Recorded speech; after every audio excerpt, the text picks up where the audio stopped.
You're going to hear an audio tape of Grandma Iole Banker, Grandma Iole Martinat, and I'm going to show you photos of the family. I'm not sure who she is there with, but Grandma Iole is sitting down on the bench.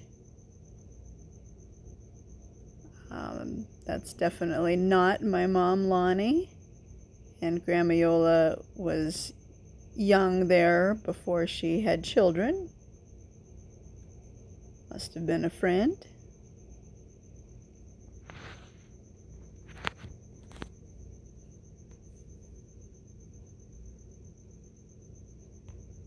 Maybe at a park or something.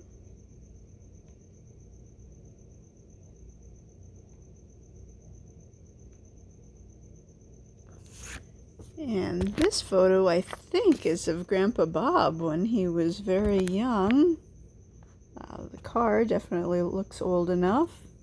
Maybe it was possibly taken in Iowa, where Grandpa Bob was from. Des Moines and Winterset, Iowa. The houses look pretty old too.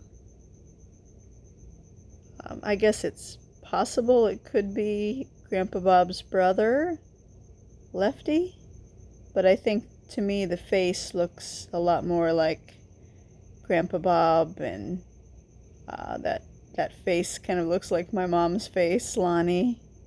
She took after her dad, Grandpa Bob. So maybe when he was a young teenager, I'm thinking.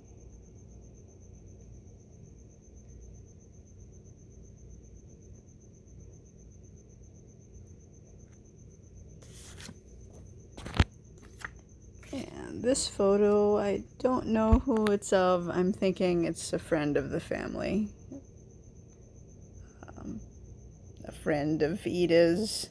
It actually kind of looks like one of the three sisters that she was friends with. So one of her good friends from Italy, probably.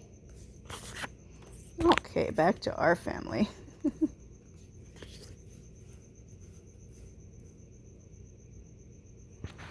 Here's Ida and Dante and my mom, Lonnie. And the next photo will be mostly people we don't know, but my mom is going to be on the left, the second one. It was probably a pharmacy meeting, the next picture coming. Let's focus on this one. Grandma Iole is going to be telling us about her dad's time in the Italian army. So when Dante Martinat was drafted into the Italian army in World War I. There we go. I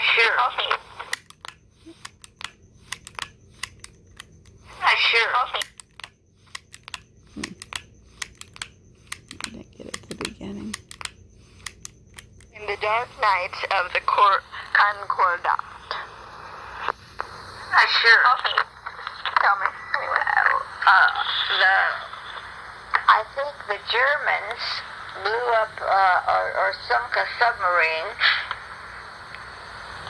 a German submarine, and that... No, the Germans blew up whose submarine? I don't know, French or somebody's submarine, English maybe. And so that got us mad. So we decided to... World War I don't know so much about World War I.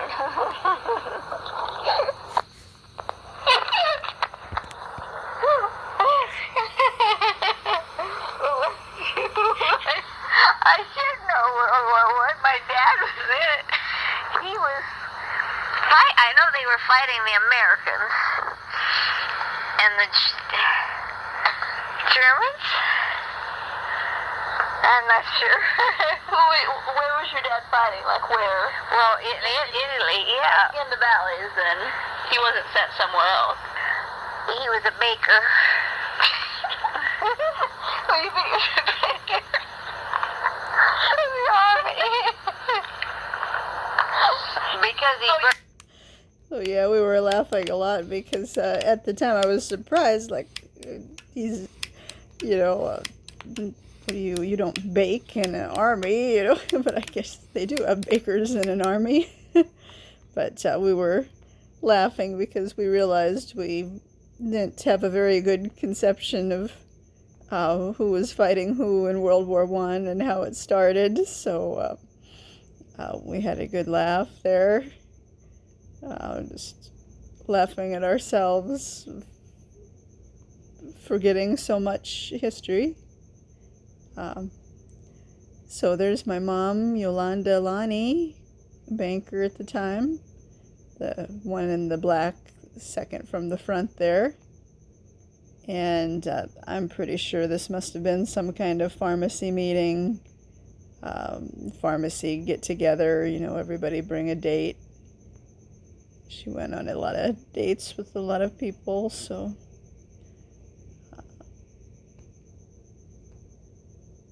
it looks like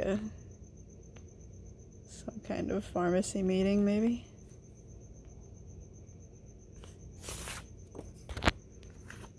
Okay, so back to Dante there in World War I. And you can see he likes animals. There's some kind of white bird on top of his hat. They're at an aviary here. Well, you think you should be in the army? Because he burned his teeth, otherwise he would have been on the front lines. Then you wouldn't be here. That's right. So it's good he burned his teeth so he could be so he was a baker for the army then? Yeah. For the Italian army? Yeah. Because they didn't want to send him out on the front lines because his teeth were so bad. How did he burn his teeth again? A little bit at a time. He dipped a little bit of cotton in acid, in the horrible acid that eats everything away, and put a little bit on his teeth so his teeth would decay. Like, how long did he leave it there? Well, until the tooth was absolutely decayed. An hour? I don't know, just left it there till the tooth disintegrated. I don't know. He had to have some teeth left, right? Well, the back teeth were bad, and so, you know, I guess they had to have an examination every once in a while to see how the men were, and when they saw my dad's teeth, they thought, see, because over there, every year, if there's a war, all the boys that are born at a certain age, like my dad was born in 1893, they call that, well, the class of 1893, that year they had to go to war. And then maybe the next year it was the 1894. All the guys that were born in 1894, they had to go in the front line. But my uncle, my dad's brother. Which one, Aldo or? Dario. Aldo was too young. He served in the Alpini. He was up in the mountains. He fought he was in the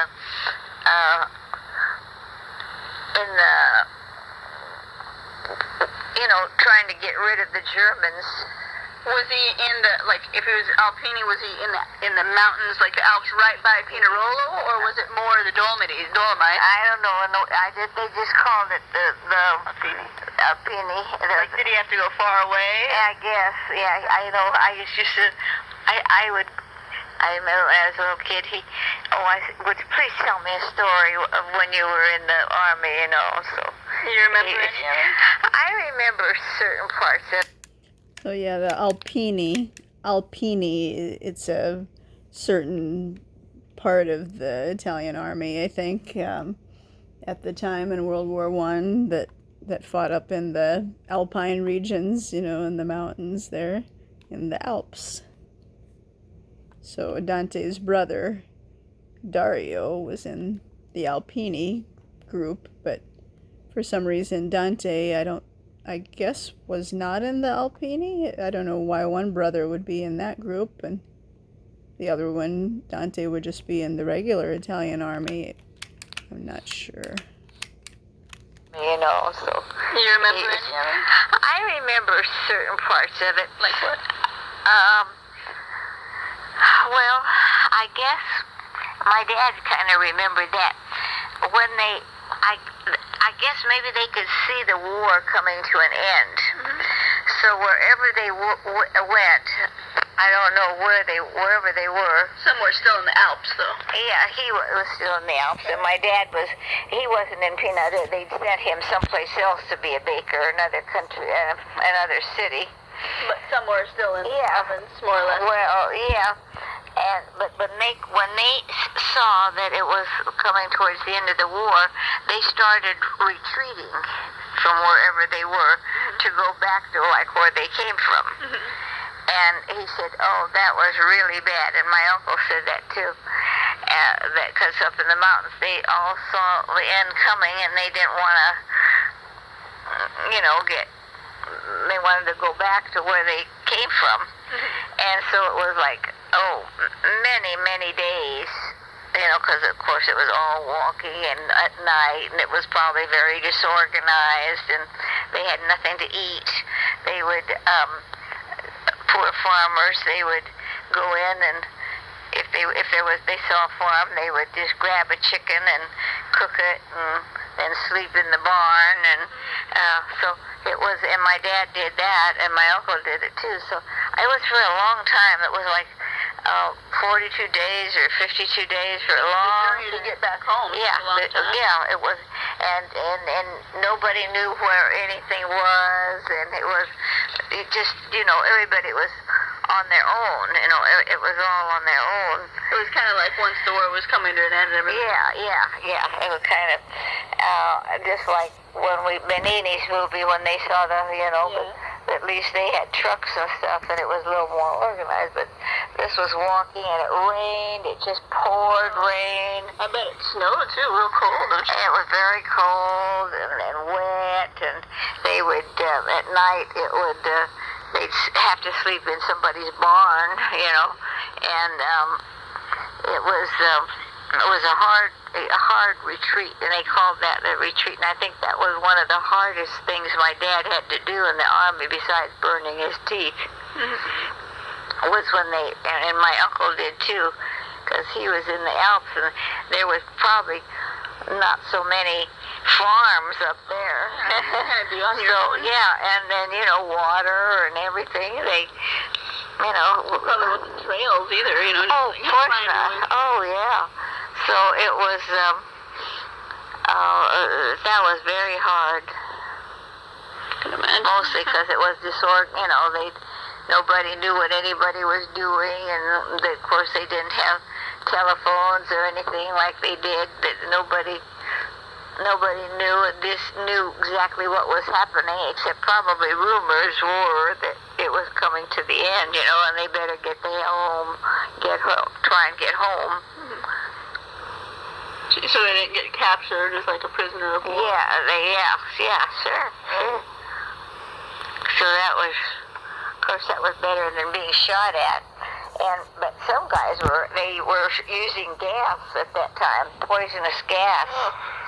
And I remember that one time that we went to Italy, there was this, I think my dad knew him, and they said he had poison, poison and of course it affected his mind.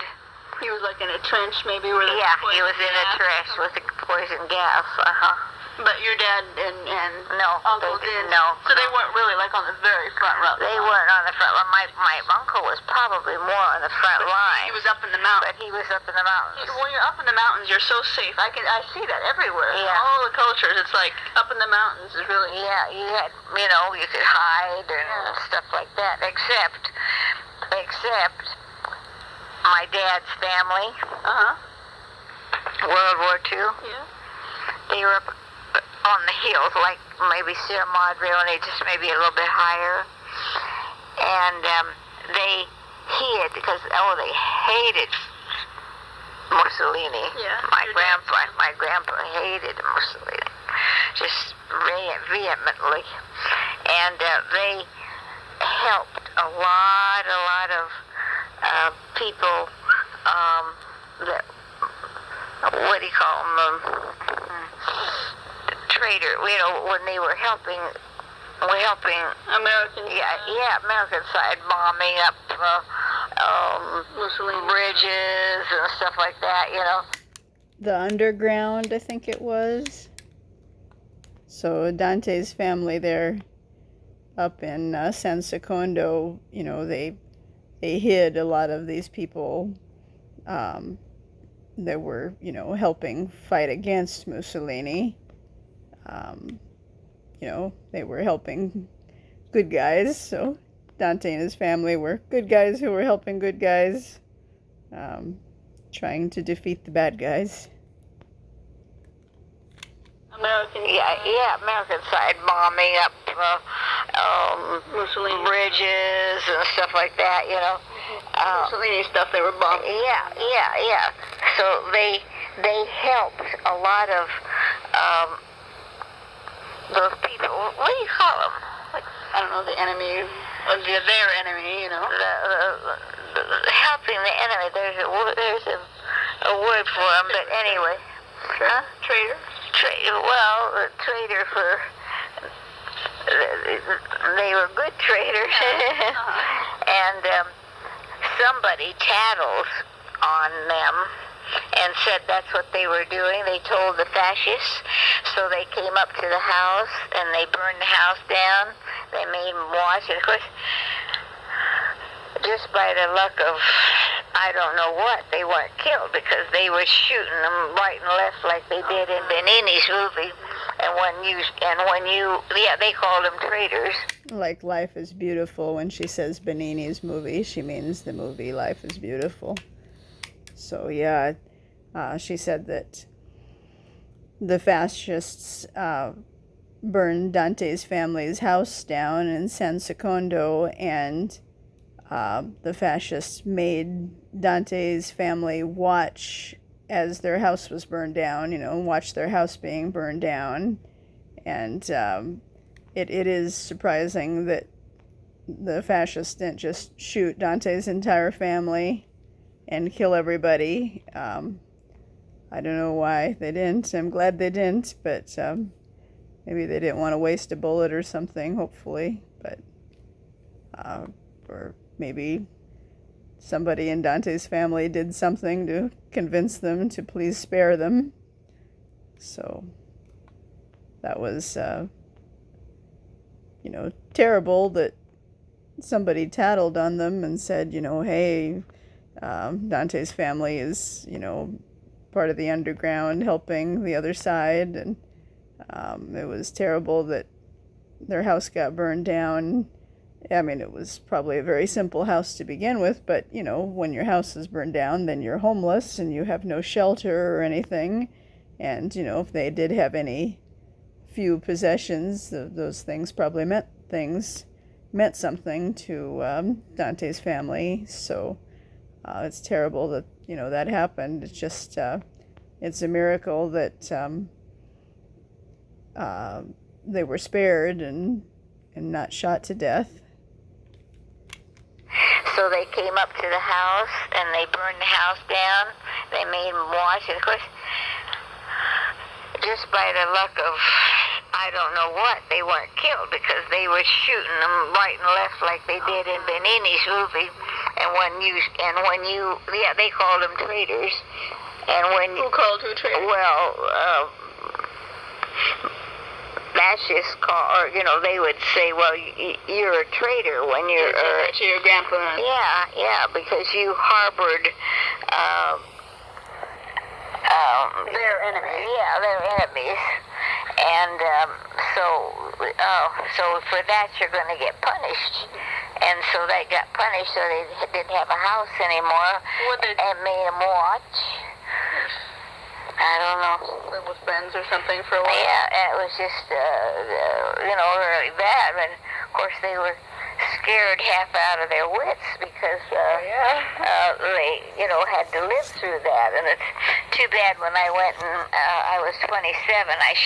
But I didn't know anything about history or anything about that, because my grandmother lived through that, and she could have told me stories on that.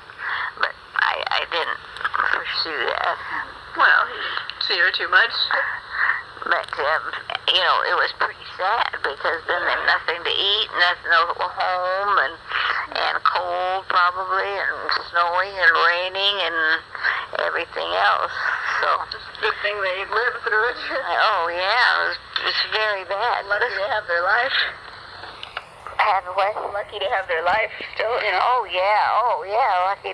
Sure, they were sure they were going to get shot. You know what year that was in? Like, was it at the Well, beginning? I think it was probably coming towards the end of World War II. But they had always, my grandpa hated them so much, so that it was, they always said it was like brother against brother, just like it was here in the Revolutionary War, where some people thought it was a good idea and some people thought it was a bad idea. And so you never really knew who your enemy was. And apparently they knew that they were harboring good guys. In this photo, you see Dante on the left on his bike, and Grandma Iole when she was pretty young on the right there. Dante loved to ride his bike, especially around Lake Geneva, delivering fresh French bread and seafood, fresh fish. So Dante and Iole. And apparently they knew that they were harboring good guys, and told the fascists about it. So that mountains didn't do them any good. No, but they trampled up there. Yeah, but you come to think about it, in a way, it might have saved their lives because, if they're up in the mountains, okay, and there's nobody else around, like say where your dad was living, and their family. I imagine up in the mountains it was scattered settlements, if from their house, their neighbors, you had to look, ways away. Oh, yeah, quite a ways. You would just look like a speck in the distance. Yeah, oh sure, yeah. So up in the mountains, if the fascists come and say you're traitors, and everything, if you just kill them, what good does that do? Because nobody sees it, right? Now, if you were down if you were down more or less in the city or something where the houses were close together and stuff, when there was more of a town right where they were living, the fascists would come and say, look at these guys, these are traitors. And then everybody else would, look, and then the fascists would say, see what happens if you're a traitor? Bang, bang, bang. And then everybody else, the fascists would teach a lesson to everybody else, don't be a traitor. But up in the mountains where there's nobody else to prove, to say, look what can happen to you, what good is it going to do if you kill him or not? You're not going to show anybody. So, I don't know, maybe there was, Yeah, that's true, that could be. I just wonder if the same people with the guns, the same fascist people with the guns had come upon a traitor house, down maybe in the valley where there was more people to watch, and they found out about it. I mean, how would it look if 5 neighbors around, 5 houses of neighbors, could see that the fascists are here, and of course, we know our neighbors are, harboring. Yeah, I don't know how they got. I'd wonder how they were killed, but. Well, I don't know why they saved them, Well, that's what I'm saying. Maybe they kind of, said, Yeah. okay, well, look, it's a family. They made the mistake, and I just wonder if it would have been different if they would have been in the valley. Yeah, that's true. Where how would it look to the neighbors, if they didn't kill them? Yeah, Because if they didn't kill them, then it'd be like, oh, well, you get your house burned down. It's bad if you're, a traitor, but, you still have your life. So, Yeah, well, I don't know. I wonder if it would have been different, don't you think? might have been. But it was pretty sad. Bye, baby. Rock-a-bye, rock-a-bye, rock. What happened there? But it was pretty sad. Bye, baby. Rock-a-bye, rock-a-bye, rock-a-bye, bye. Rock my bell, bell-bumping tonight. Rock-a-bye, rock-a-bye, rock-a-bye, bye. I love my bell-bumping. We've got a conglomeration of things on that Cultural history. That's cultural history. Look, making the bed, and look what you're doing. It was. Tell me who you were talking about. I'm talking about my dad's mother. It was a very, very hard life for her Up in the mountains. But I still. When you my check, it's still in my wall. Checkbook. You didn't pay her? I swear it. Again? No, I made 2 checks out for her. Oh. I gave her $10. Yeah, okay. So this one's void. You didn't add it to what you did for you. I made a new check. Oh.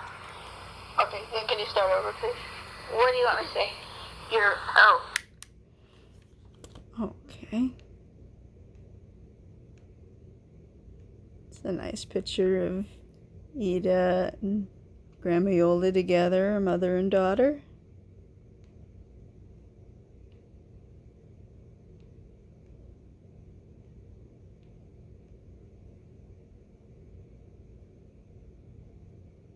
Ida had a nice figure.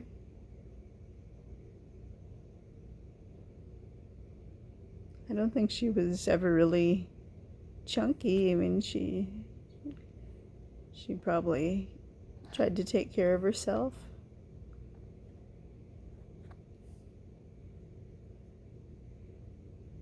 You know, it's quite a story about what happened during World War II. So it was World War I that Dante burned his teeth, but it was World War II when the fascists burned down Dante's house, or Dante's family's house, in San Secondo for, helping the underground to, help the good guys and